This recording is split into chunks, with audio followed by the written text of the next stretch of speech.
इस बड़ी खबर के प्रायोजक हैं Kinetic Green eco friendly Scooty, सबसे बेहतर सबसे सस्ता, जो पर्यावरण को बेहतर बनाए और आपके बजट को भी सस्ता बनाए। AVA authorised dealer, Mangal Pandey नगर, मेरठ। के लिए प्रदेश के अंदर पूरे प्रदेश के अंदर 97,000 राजस्व गांवों के जिससे लेकर के राज्य सरकार ने लिया है और ये अभियान हमारी क्षेत्रों में ये निगरानी समितियां वर्तमान में कार्य कर रही हैं। इसके माध्यम से हम लोग ग्रामीण क्षेत्र में भी कोरोना के संक्रमण से बचाव के अभियान प्रारंभ कर रहे हैं। युद्ध स्तर पर इस कार्य योजना को आगे बढ़ाने का कार्य किया जा रहा है।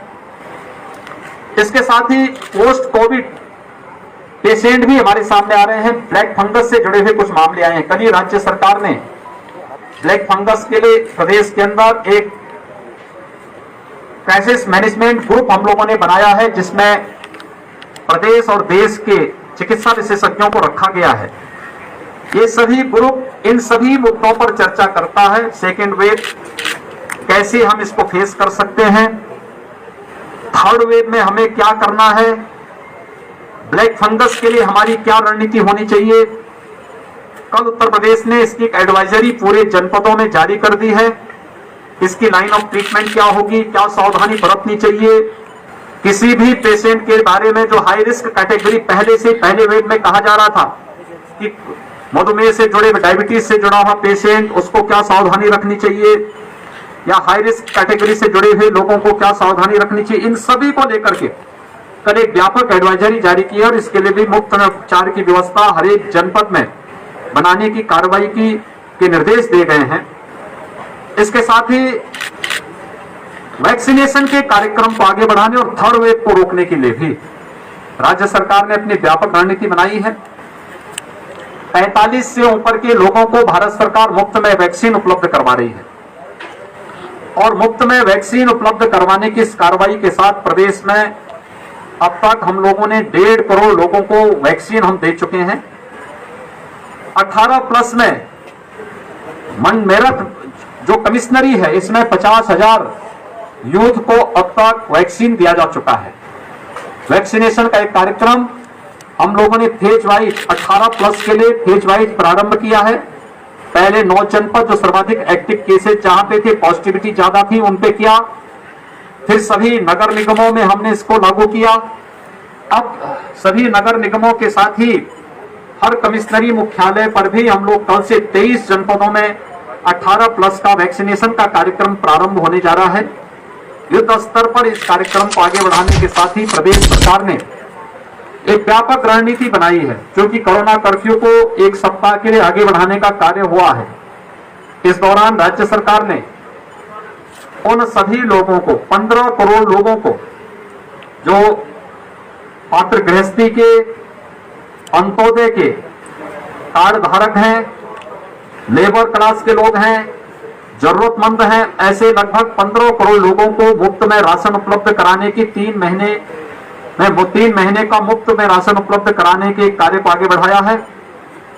यह राशन प्रधानमंत्री गरीब कल्याण पैकेज के अतिरिक्त होगा। प्रधानमंत्री गरीब कल्याण पैकेज में एक यूनिट में 5 किलो खाद्यान्न निःशुल्क उपलब्ध कराया जा रहा है। उसके अतिरिक्त ये खाद्यान्न उसके अतिरिक्त होगा।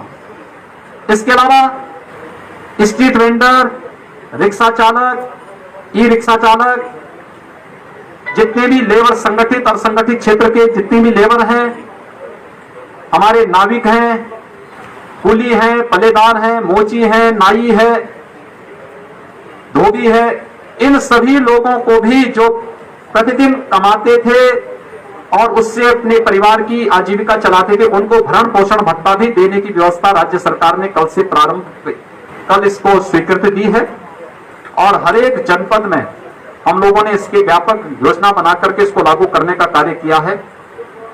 थर्ड वेव को रोकने के लिए भी अभी से कार्य योजना हमारी प्रारंभ हो चुकी है। स्वच्छता, sanitisation, fogging, high risk category को अवेयरनेस के लिए जागरूक करना और अवेयरनेस के व्यापक कार्यक्रम को आगे बढ़ाना। पब्लिक एड्रेस सिस्टम के माध्यम से लगातार लोगों में अवेयरनेस के कार्यक्रम को आगे बढ़ाने की कार्रवाई चल रही है।